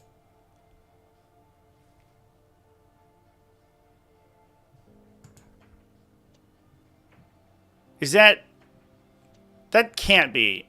Like, I guess, like, do you want a half damage guy to also reduce damage characteristics to 0? But, like, does that matter? Does it matter that your one Chaos Lord guy who's not really doing anything is, like, super tough? He doesn't have any of the offensive bonuses. He's just, like, 5 Power Fist attacks. And he'll probably eventually kill himself with Dark Packs anyway. I guess it's Beer's unit. So, like, maybe they were worried that Chaos Terminators would be too strong. Because you're, like, +1, you're, like, -1 to be wounded and have a damage blank. But Terminators are bad. Like, what? That cannot be intentional. Holy shit, dude. I use new recruit. I don't have all the codexes like in person, so and I'm not gonna buy them. Like by the end of the edition, to own all of the codexes to unlock them in the GW app would cost you like almost $1,000. If there's like 21 codexes or whatever, and supplements and stuff, and each of them costs you like $60. It's gonna cost you like $1,000 to unlock everything in the app, which I like don't have, so we're not gonna do that. Patreon.com/TacticalTortoise. Please help.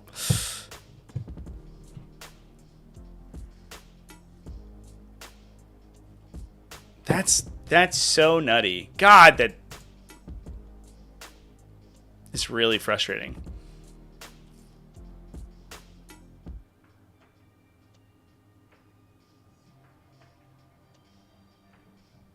It's like wild that it would work that way for one of the Chaos Lords, but not all of them. Yeah, well, there you have it, chat. TW just hates Chaos Space Marines. That's the answer. That's what's up. That's what's going on. Warhammer Plus included the ability to have rolls as long as you subbed. Yeah. Yeah, and it's like, I don't know. So to some extent, it's like an interesting sort of philosophical question, right? Because you're like, does GW deserve my money? Clearly, all of the rules of 40k, you know, take a lot of design time, right? Like it's a lot of just physical man hours for human beings to create rules. Speaking as someone who has designed rules in the past, it takes fucking ages. Plus, then you're creating codexes, you're formatting everything. Like there's a ton of time that goes into then all the other stuff. But on the flip side, right, theoretically, that gets recouped in miniature sales because the rules drive miniature sales. As someone who has, you know, whatever, tens of thousands of dollars in miniatures already, I feel like I've paid my dues, you know what I mean? And then the product that you're buying is not that good because these rules get updated oftentimes on release. So should I be paying that to purchase rules that are already outdated when you receive them in a physical copy? And I think the answer is no. I don't think that I think that Games Workshop has constructed such a monopoly, especially on like sort of competitive play, right? If you want to play a competitive miniature game, you can play. There's a lot of miniature games with strong competitive scenes, but if you want one with the most consistently populated competitive scene, you have to play 40k. So they've kind of constructed this monopoly where you're like almost, if you are interested in competition at all, you are almost required to play Warhammer 40,000. And then they also then like take that and gatekeep it behind all of these rules that are then have no incentive to make good. So they're full of mistakes. They're full of errors. We're struggling with rules inconsistencies even now. They're full of things like Chaos Terminators not having the Chaos Lord keyword. I don't think personally that they should be monetarily rewarded for that. So I don't know. It's a whole thing.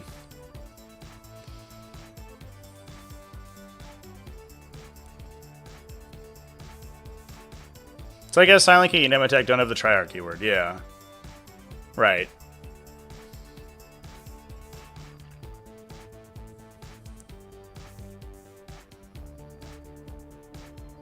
But it is. The funny thing is, too, that I think, and I think we've talked about this before for sure on stream, but I think that Games Workshop, were they to be less tight-fisted with their rules, were they to not require that you spend $1,000 to get all the rules on their app, $1,000 in physical books, by the way, which will then be recycled, right? Like, how many people still have all their codexes?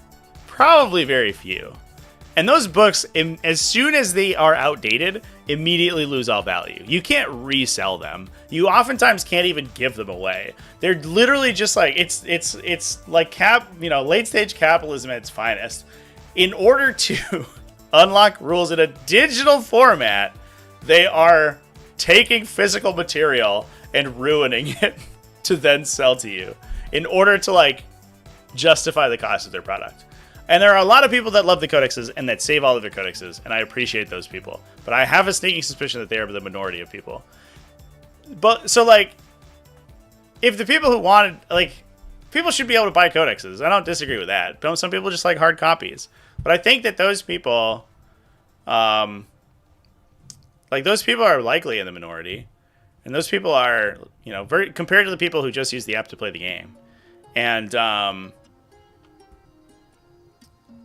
there are so many sales of, subscription models or digital product packs or whatever that they're then losing by tying their digital product to a very expensive physical item. Because I have a suspicion that most, I would say 90% of people who play the game, right, own at least one codex, right, which makes them $60. How many of those people, and I imagine it's an equivalent number, would pay $5 to $10 a month, maybe 15, maybe 20, to get access to all of the rules online, which is not a one-time sale of $60. It is an annual subscription of $200. You are just leaving money on the table, leaving those like tying it to this physical product that very few people are going to buy more than a couple of in the lifetime of an edition, right? I would like the average player probably owns one codex. Some players might buy 2 or 3 based on the number of armies that they have, and 0.8% of players will buy a lot of codexes, right? So like, does those 0.8 players outweigh? Do the whales outweigh the potential hundreds of times, like 4 or 5 times as much revenue as they could make from everyone else? That doesn't sound right to me. That math doesn't check out. But I'm sure there's an accountant somewhere who could tell me. But it's like flabbergasting to me. I literally just don't get it. Like, I would pay $25 a month to have literally everything unlocked in the Warhammer app and not have to like ever use another app again. But I don't have the option to do that. Straight up. $300 a year I would pay.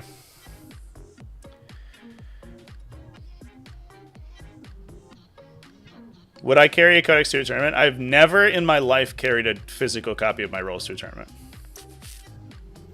Never in my life.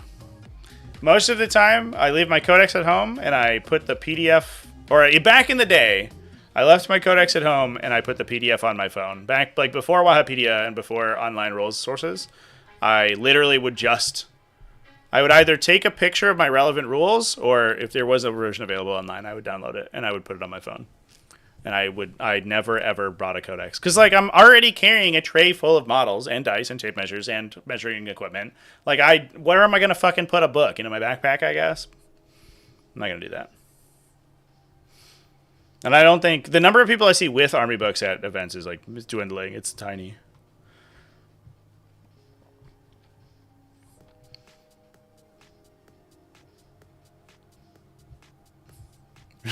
Bring 6 books in a wheelbarrow every weekend. That was the worst part. It was like in old editions where you could soup armies.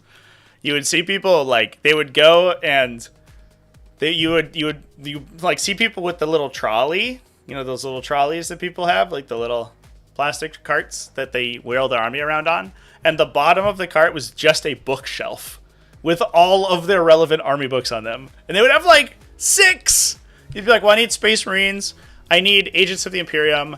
I need Astra Militarum for my Loyal 32. And I have a character from a supplement. Plus the core rules, plus the mission rules, plus the rule for my Army of Renown. So I brought 7 books. And that was normal. That's a meta list. A lot of meta lists were an army, plus knights, plus Imperial Guard, plus an assassin. You had 4 codexes for your rules, plus usually a supplement book, a mission book, and a my camera thinks that that's a hand signal. Yeah, get out! Stop it, camera. Reset. There you go, buddy. Nope. All right. Okay, dude.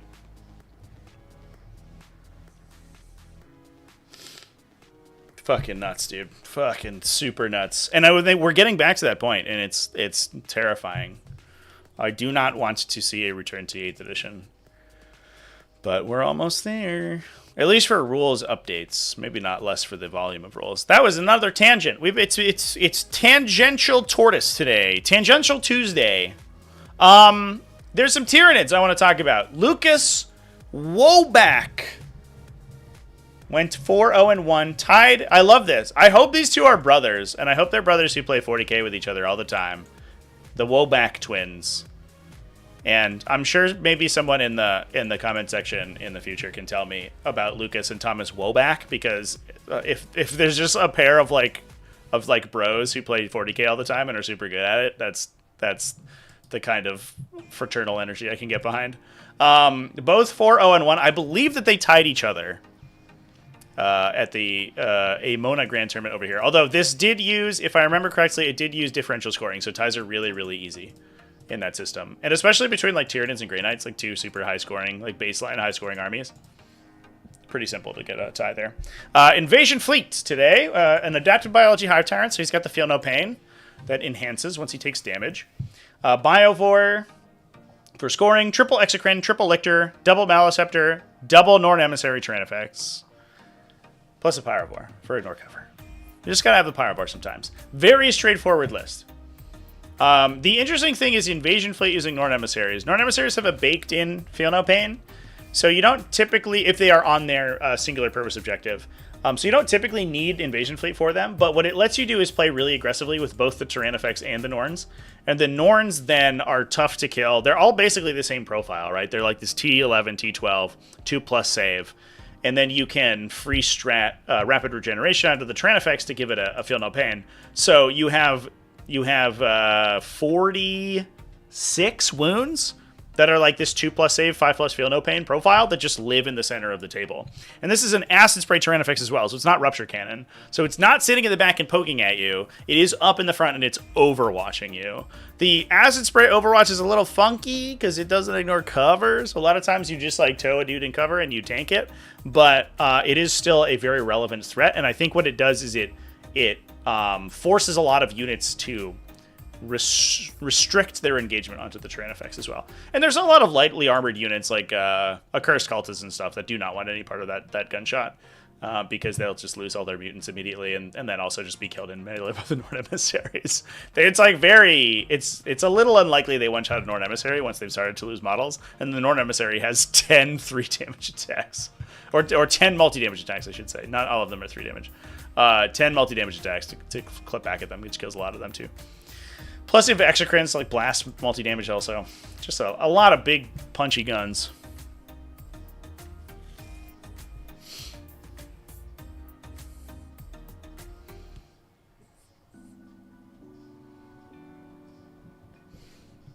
Sam Pope and his brother win Champions Cup?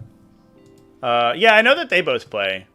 Although Sam, I think they live separately, right? Is the difference?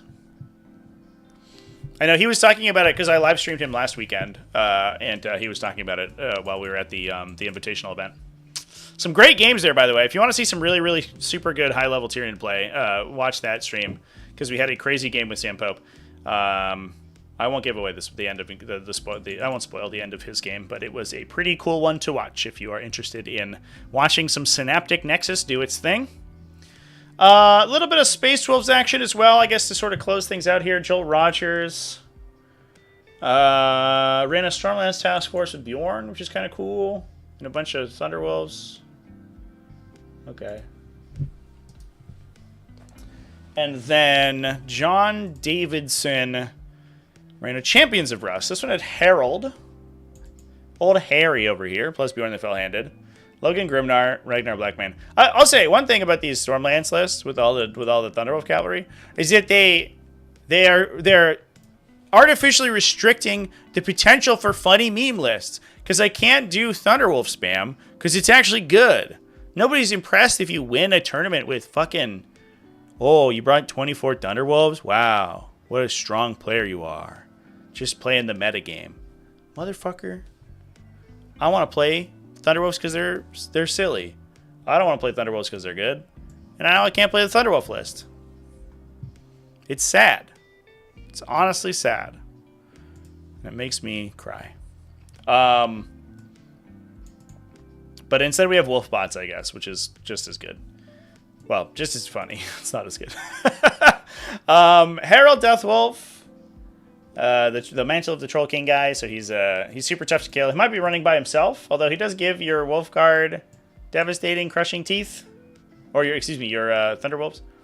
And we did have 18 Thunderwolf Cavalry. All right, I'm bored. This let's put me to sleep, chat. Boring. There's also some Thousand Suns, probably boring. This is the most boring result of an event ever. Oh, look at that. Adeptus Sororitas versus Thousand Suns at the top. Invasion 40k, though, had Orks. 5-0-1. Fucking Orks, dude. Bjorn Olsen. What a name. We had some Blood Angels, but they're probably outdated at this point anyway. Bjorn Olsen rocked a fucking Dreadmob. Absolute Chad energy. A Dreadmob, a Big Mac with shock attack gun, Gitfinder goggles, so they ignore cover. Triple War Bosses and Jodgrod Wartsnaga. It's only one Big Mac, by the way. So interestingly, I think we are just rocking knobs. Yeah, which is taking normal ass knob units. You're like, fuck it, I don't need to press the button on my melee attacks. I'm just gonna hit you really hard and it's fine. We do get this insane scout unit, 22 Gretchen. It's 20 Gretchen and 2 Run Herds plus Zodgrod Wartsnaga. He gives them -1 to be hit and wounded. I'd say -1 to hit and wound, I think, or is it just -1 to wound? He makes him super hard to kill, and then also gives them a huge scout. And then also, they're good specifically in this attachment because they get the game's best reactive move. It's a 6-inch reactive move on Gretchen only that also damages you. Super good. Where you at, Zodgrod? So that unit's just a pain in the ass. It is +1. It's +1 to hit and wound and -1 to be wounded. +9-inch scout. They were just like, how do we make Gretchen good? We give them a relatively cheap character who literally supercharges them in every single instance. They're worse. They're better at shooting. They're better at fighting. They're faster and they're harder to kill. He just makes them incredibly good. Plus, you get +6 inches of move when you WA, so they move 12 inches. They can literally just entirely encircle your army if you WA early. Incredible. Imagine the turn 1 WA, and you're like, all right, I will move 9 with Scout, and then I will advance. I will move 18 inches. They move 27 inches on the first turn. And you're playing Search and Destroy, and so you're only 9 inches away, and they're literally in the back of your deployment zone, top of 1. Incredible. Luda unit, that goes with the Big Mac to give him rerolls on enemies and objectives. A bunch of knobs for the war bosses, a bunch of Storm Boys for doing stuff. A battle wagon, 18 kilocans. So a battle wagon and a truck to deliver. Probably, I imagine actually the truck might be a delivery system for the Ludas, because you don't want them to get shot early, and you want to be able to get them in line of sight onto things on objectives, so they do get those rerolls. They're very inefficient without the rerolls.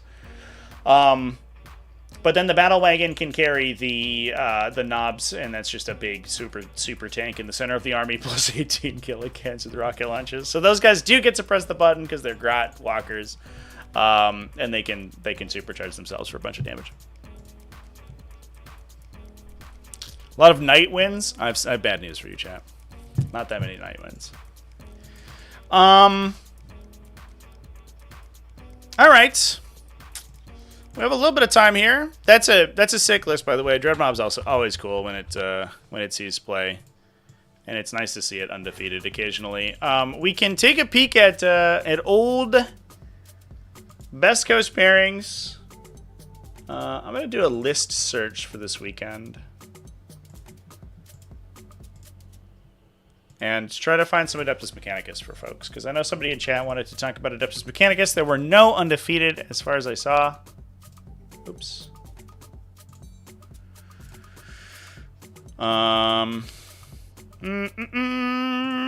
It is a little bit weird because it kind of depends on which events have actually correctly submitted their results. We have a lot of 3 and 2s. Grand Fanatic 3. Is this an event we missed? Oh, it's a team event. That's why. Went 3-0 and 1. Is there any in singles events? I don't think so.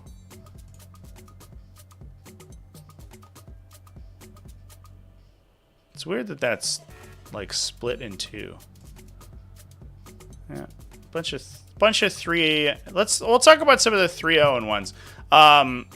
Or 3-1-1. Excuse me. Rickard Stormhammer. What a fucking name, dude. Are you kidding me? Why is this man not playing Master Militarum? The Stormhammer of the Emperor, you know what I mean? Rocking a Skitari Hunter cohort. We got a Skitari Marshal. Double Rangers. 1 Vanguard unit. Oh, and we're Skystalking today. Triple Skystalkers, so just a crazy utility.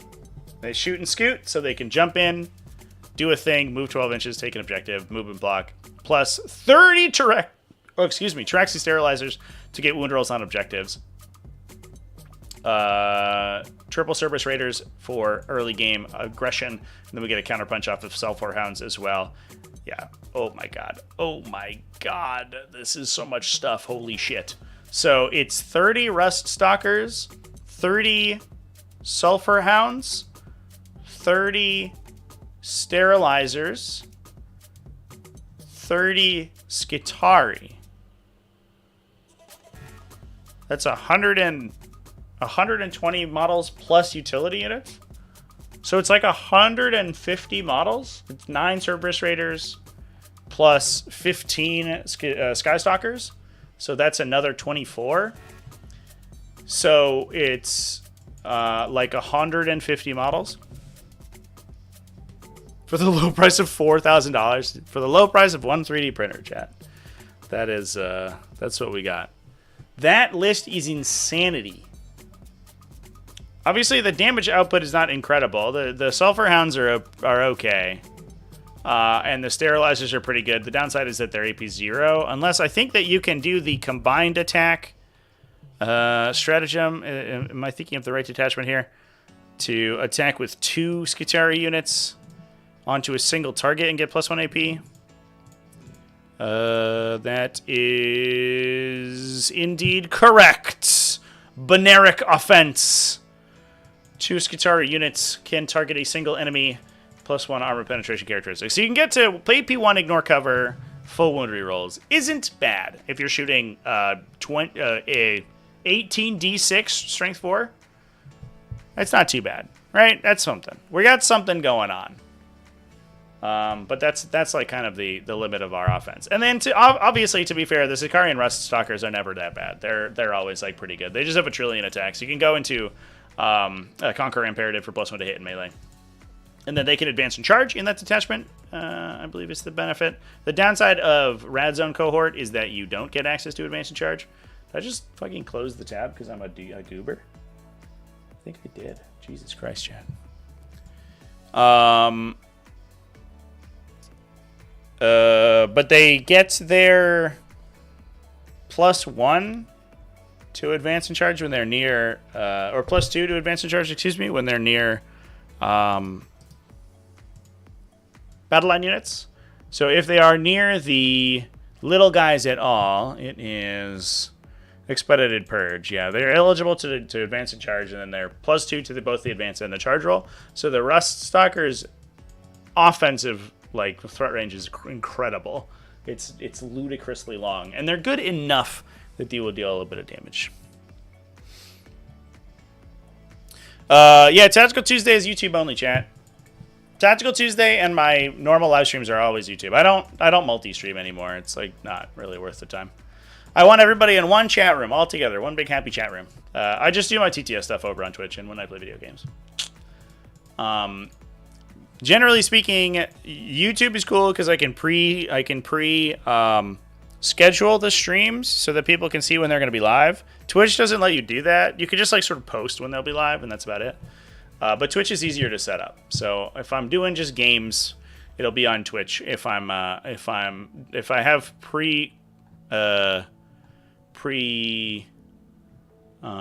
scheduled streams like event coverage and things, then that'll be on YouTube. There is another event. There will be Blood Angels. Garrett Richardson. This is just an RTT, so it's much smaller, but he did go 3-0 this week with Rad Zone Core. Rocking Belisarius Call. Okay. Double Skitari Marshals, double Tech Priest Manipuli. So those are for the to join into the Cataphren units. We have a Peerless Eradicator and an Autoclavic Denunciation. So that's the anti-monster gun, anti-infantry, anti-monster, good against everything but vehicles, plus a Peerless Eradicator. Autoclavic Denunciation is interesting. An autoclave sterilizes medical equipment. I know that because I used to use them on dissections. And Peerless Eradicator for the +1, or for the sustained hits 1, excuse me. Hi, Inky, what's up, girl? We have a bunch of Skitari, a Ranger unit, 1, 2, 3 Vanguard units, 3 units of 1 Iron Shrouded Ballistari, a single Cataphren Breacher squad, an Onisher Dunecrawler, Traxxas Sterilizers, or Skystalkers, excuse me, for utility, plus Cerberus Raiders, plus Infiltrators, plus Rust Stalkers. So I guess that the Denunciation guy is just either by himself. Do we have Dune Riders? Oh, hi, what's up, girl? I don't think that we do. You want to say hi to chat? He's a cutie. Hi. What are you doing, baby? She just woke up, I think, and so now it's time to snuggle. She gets a little confused as soon as the sun goes down. She's like, clearly it's time to go to bed. Oh! Here she is. Yeah. What are you doing up there? Getting snuggled? I have the world's clingiest cat, by the way. As soon as she wakes up, she needs physical attention. So yeah, no Scorpius Dune Riders. So we are not transporting these guys anywhere. So I guess that the autoclavic guy is just chilling. He can, I think, jump into the Skitarii units. And we have 2 marshals to jump on the Skitarii as well. So these Vanguard are actually like kind of doing some mad work. But they don't have any fire support, which is interesting.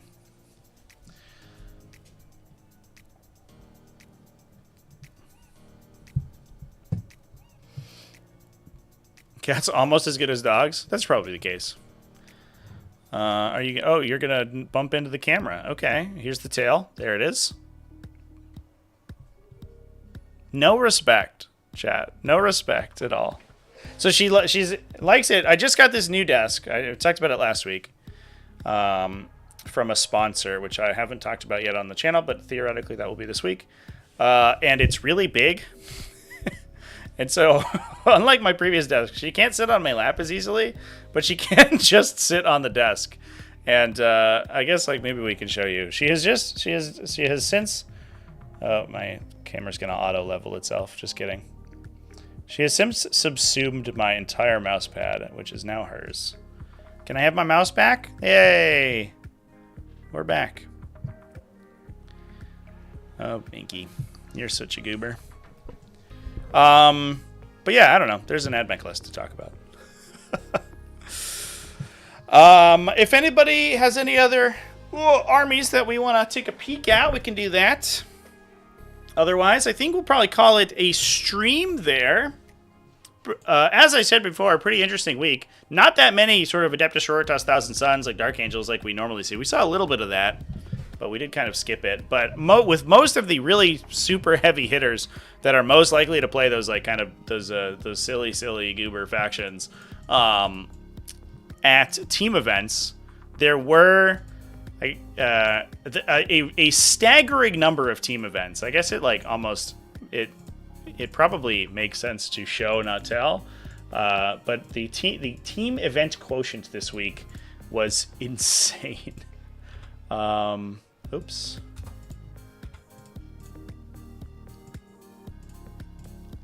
If we flip over here to our BCP, that's a team event. Invasion 40k we did talk about. Victorian Team Championship, that's a team event. Alliance Open Team Championship, that's a team event.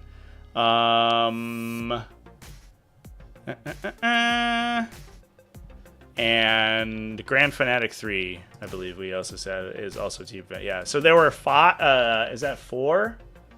4 big, huge team events this week, which is insane. Just crazy.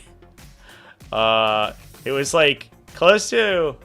Oh, and I believe that the Cordoba GT, yeah, it was also a team event. Yeah, exactly. So it was 5 huge team events, like almost major level team events. Is their headline friendly?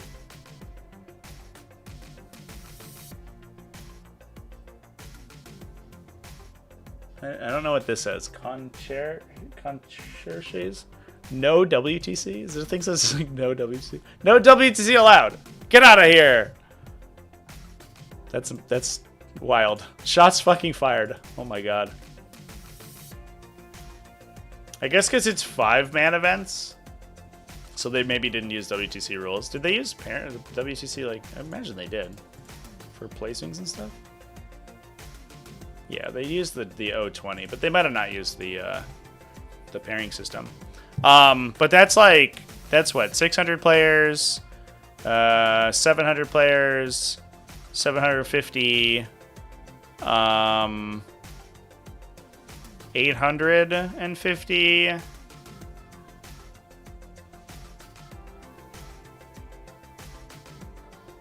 It's like 850. Oh, plus, yeah, like 850 players in team events this week. Nuts. Absolutely incredible. There's even a kill team event. Hell yeah. We did talk about Tau, chat. We did talk about Tau earlier in the stream. I'm going to timestamp it right after I go offline, so if you hold off for like 15 minutes and then come back, you should see the timestamps in the description.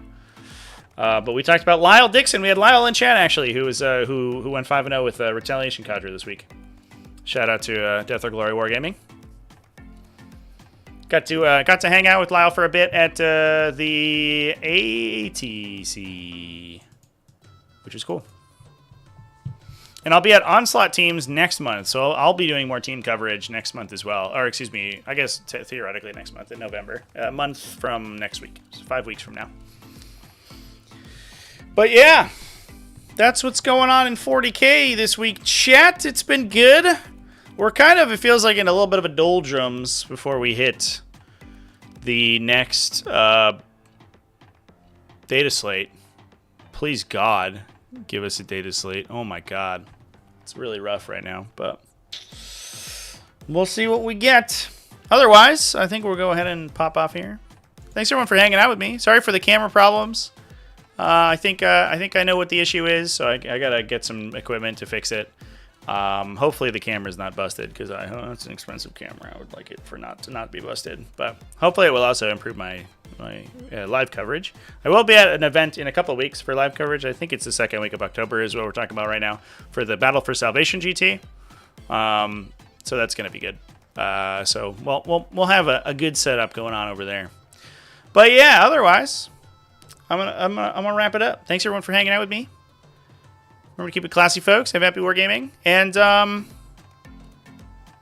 should we play Space Marine 2 on stream?